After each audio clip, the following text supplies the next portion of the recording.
What's up everybody and welcome to Informed Tourist. I'm your host Curtis. You clicked on this video because the title said it all, exploring California's most controversial towns. And yes, you're in the right place. We're peeling back the layers of the Golden State, going beyond the perfect Instagram sunsets and the endless stream of celebrity drama.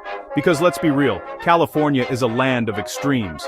Extreme wealth, extreme poverty, extreme beauty, and extremely complicated problems. It's a place where you can get a $15 artisanal cold brew on one corner and step over a humanitarian crisis on the next. We're diving deep into the towns that headlines can't stop fighting over.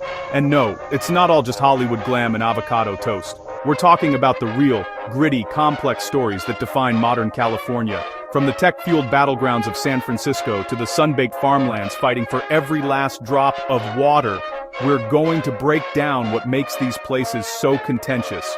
We'll look at the policies, the people, and the paradoxes that make this state both a dream and a nightmare, sometimes on the very same block. But stick around, because at the end of this video, I'll reveal the one California town that surprised me the most. Not in a wow, this place is great kind of way, but in a how does this even exist kind of way. It's a place that redefines the word unconventional and pushes the very idea of community to its absolute limit. Trust me, it's worth it. You won't see it coming. So grab your popcorn, or maybe some kale chips if you're feeling Californian, and let's get into it. San Francisco, city of fog, cable cars, and the belief that every problem can be solved with an app. The new gold rush is here, but the prospectors have MacBooks and stock options. Tech money has turned the city into a playground for the ultra-rich. The visual whiplash is real. Luxury apartments next to tent cities. Gentrification is the city's most destructive contact sport. The median home price? Over $1.5 million. The result is a landscape of shocking inequality. The city spends millions on homelessness, but the problem only grows. What happens when you cram immense wealth into a tiny city? The answer isn't pretty. San Francisco is beautiful, but it's also a warning. And right now, that warning is flashing bright red. Leaving the coast, we drive inland, past rolling hills and into California's dusty heart, the Central Valley. This is America's agricultural powerhouse, where much of the nation's food is grown, but the land is dying of thirst. Here, water is liquid gold, and the fight for it is fierce. Drought isn't just a headline, it's an existential threat. Small towns run out of drinking water, forced to rely on bottled deliveries. Overpumping groundwater is sinking the land itself, damaging roads and canals. Farmers and environmentalists clash over every drop, as the struggle for water shapes the future of California. In the end, it's about survival. Who gets water, and who is left behind when the wells run dry? From the water wars of the Central Valley, let's head south to a city that runs on a different kind of liquid oil. Welcome to Bakersfield. This is the heart of California's oil country, a place where the skyline isn't defined by skyscrapers, but by thousands of nodding oil derricks, pumping day and night. The controversy here is a classic, gut-wrenching dilemma. How do you choose between the jobs that feed your family and the air that chokes your lungs? It's a town caught in a toxic relationship with the fossil fuel industry. Bakersfield and Kern County produce over 70% of California's oil. This industry is woven into the fabric of the community. It provides high-paying jobs in a region that desperately needs them. It funds schools, builds roads, and supports local businesses. For many families, the oil fields aren't just a source of income, they're a source of identity, a multi-generational legacy. To criticize oil in Bakersfield is to criticize the very foundation of the local economy, and that's a conversation a lot of people don't want to have. But you can't ignore the cost. Bakersfield consistently ranks as one of the most polluted cities in the United States. The air quality is so bad that on some days, it's literally a health hazard to go outside. The combination of oil and gas emissions, pesticide drift from nearby agriculture, and the valley's geography which traps pollutants like a dirty bowl, creates a toxic soup. The rates of asthma and other respiratory illnesses, especially in children, are sky high. This creates a tense and deeply personal conflict. You have families where one person works on an oil rig providing a good life for their kids, while those same kids suffer from asthma attacks linked to the local air quality. It's an impossible choice. The tension is palpable in community meetings where you'll see oil workers in hard hats sitting across from environmental activists holding pictures of their children with inhalers. Both sides believe they are fighting for the future of their community. The front line of this battle is often in low-income, predominantly Latino communities, where new oil and gas wells are frequently drilled right next to homes, schools, and parks. Residents complain of noxious fumes, loud noises, and a constant fear for their health and safety. This raises profound questions of environmental justice. Why are some communities forced to bear the brunt of the state's addiction to oil, while wealthier, whiter neighborhoods are protected? The state of California, for its part, is trying to have it both ways. On one hand, it positions itself as a global leader in climate change policy, pushing for electric vehicles and renewable energy. On the other hand, it continues to issue thousands of permits for new oil and gas wells, many of them in Kern County. It's a glaring contradiction.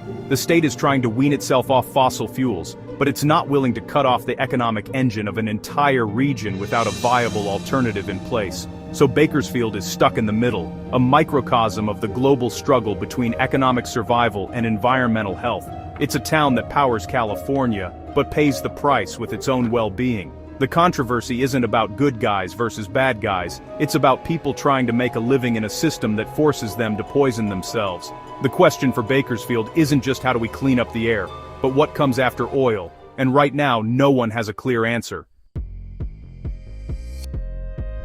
Venice Beach has always been California's vibrant, weird heart, a haven for artists, skaters, and anyone who didn't fit in. For decades, it was gritty, creative, and free. But lately, Venice has become a flashpoint, its boardwalk transformed by a visible homelessness crisis. Encampments took over, sparking fierce debate between residents demanding order and advocates calling for compassion. The city swept the boardwalk in 2021, moving people into shelters, but the controversy remains. Venice is quieter now, but some say it's lost a piece of its soul. Venice is still weird, just a more complicated, wounded kind of weird. Okay, so we've waded through a lot of controversy, a lot of problems, and a lot of California being California. It can feel pretty bleak. San Francisco's inequality, the Central Valley's thirst, Bakersfield's air, Venice's identity crisis. But to only focus on the problems would be to miss the other side of the California story. Because in the cracks of these broken systems, something else is growing: resilience. People aren't just sitting around waiting for a solution. They're building it themselves. Let's go to Oakland. Often overshadowed by its shiny neighbor across the bay, Oakland has faced many of the same issues of gentrification and displacement. But here, grassroots movements have dug in their heels. Take land back initiatives, where community land trusts are buying property to create permanently affordable housing and commercial spaces for local residents and businesses. They're essentially taking land off the speculative market, ensuring that the community can't be priced out. It's a powerful act of economic self-determination. Then there's Fresno, deep in the Central Valley. While big ag and politicians fight over water, community groups on the ground are tackling the problem from a different angle. They're pioneering urban greening projects, planting thousands of trees to combat the brutal urban heat island effect and improve air quality. They're creating community gardens and farmers markets to address food deserts, ensuring residents have access to the healthy food being grown all around them. It's a hyper-local response to a macro-level crisis. And in Salinas, another agricultural hub known as the salad bowl of the world, they're looking to the future. Instead of just fighting over the scraps of the old economy, they're building a new one. They've launched an AgTech initiative, aiming to become a global center for agricultural technology. The goal is to create new, high-paying jobs in an industry that can develop more sustainable farming practices, innovations in irrigation, pest control, and crop management that use less water and fewer chemicals. They're turning their biggest problem into their biggest opportunity. What connects these efforts is a shift in mindset. It's a move away from waiting for top-down solutions from Sacramento or Washington, D.C., and toward building power from the ground up. It's about communities recognizing their own agency and their own expertise. The people living with the problems are often the ones who know best how to solve them. These aren't silver bullets. They're not going to fix everything overnight. But they represent a powerful and inspiring alternative to despair. These stories show that innovation in California isn't just happening in Silicon Valley. It's happening in community centers in Oakland, in dusty lots in Fresno, and in the fields of Salinas. It's the innovation of people working together to reclaim their neighborhoods, clean their air, and build a more equitable future. It's slower, it's less glamorous, and it doesn't have a flashy IPO, but it might just be the thing that saves California from itself. This is the hopeful part of the story. It's the reminder that even in the most controversial, problem-plagued places, there are people fighting for something better. They are adapting, innovating, and refusing to give up on their communities. This isn't just about surviving the controversies we've talked about. It's about building a new kind of California, one that is more just, more sustainable, and more resilient. And that is a story worth telling. And now, for the place I promised you at the beginning, the one that made me ask, how does this even exist? We've seen cities struggling with the rules of modern society, but what if you just left? What if you went to a place with no rules? Welcome to Slab City, deep in the Sonoran Desert. Often called the last free place in America, it's an off-grid, lawless community living on an abandoned Marine Corps base. And it is, without a doubt, the most Californian thing I have ever seen. Slab City gets its name from the concrete slabs left behind when the military base was dismantled. There's no running water, no electricity, no sewers, no trash pickup. There are no laws, no government, no police. It is, in the truest sense of the word, an anarchy. People come here for all sorts of reasons. Some are snowbirds escaping cold winters, some are artists, some are running from the law, and many are simply people who have fallen through every last crack in society and have nowhere else to go. The first thing that hits you is the art. It's everywhere. The entrance is marked by Salvation Mountain, a massive, vibrant adobe hill covered in thousands of gallons of paint and biblical verses, a man's lifelong art project. Deeper in, you find East Jesus, a sculpture garden made entirely of trash and found objects, creating a bizarre post-apocalyptic wonderland. It's a testament to human creativity in the harshest of environments. There is a raw, untamed beauty to the chaos, but freedom here is a double-edged sword. With no laws comes no protection. Disputes are settled personally. Theft is common. The lack of sanitation creates obvious health hazards. And in the brutal 120-degree summer, when most of the snowbirds leave, the place becomes a desperate struggle for survival for the year-round residents. It's a place where personal liberty is absolute, but so is personal responsibility. If you can't take care of yourself, no one will do it for you. Slab City is the ultimate California paradox. In a state obsessed with regulations, it is the absence of regulation. In a state of unimaginable wealth, it is a haven for the penniless. It is a place of absolute freedom and potential danger. It's both a utopian dream of dropping out of the rat race and a dystopian nightmare of what happens when the social contract completely dissolves. It is beautiful and terrifying, often in the same moment. What surprised me most about Slab City wasn't the lawlessness or the Mad Max aesthetic, it was the sense of community. Despite the lack of rules, people have created their own micro-societies. There's a library, a music venue called The Range, and even an internet cafe run off solar panels. People share resources, look out for each other, and create their own social norms. It's a fragile, messy, and deeply human attempt to build something out of nothing. Slab City encapsulates the extremes of the California dream. It's the final destination for those chasing ultimate freedom, the end of the road both literally and figuratively. It's not a solution to the problems we've discussed, but it is a radical response to them. It's what happens when people decide the system is so broken that their only option is to leave it entirely. It's a controversial, complicated, and utterly unforgettable place that could only exist in the weird, wild heart of the Golden State.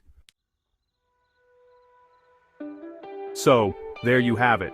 San Francisco, the Central Valley, Bakersfield, Venice, and the lawless frontier of Slab City. California's controversial towns aren't just places, they're mirrors. They reflect our fears, our flaws, and our future. They show us what happens when innovation outpaces empathy, when resources become scarce, and when the gap between the rich and the poor becomes a chasm.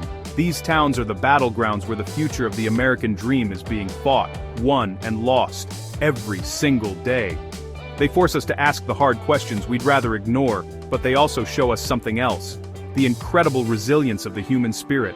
From the activists in Oakland to the off-gridders in Slab City, people are refusing to be passive victims of circumstance. They are fighting, building, creating, and demanding a better world. So, the big question is, what would you do if you lived in one of these towns? Would you stay and fight for change or pack your bags for someplace quieter? There's no easy answer, and that's the point.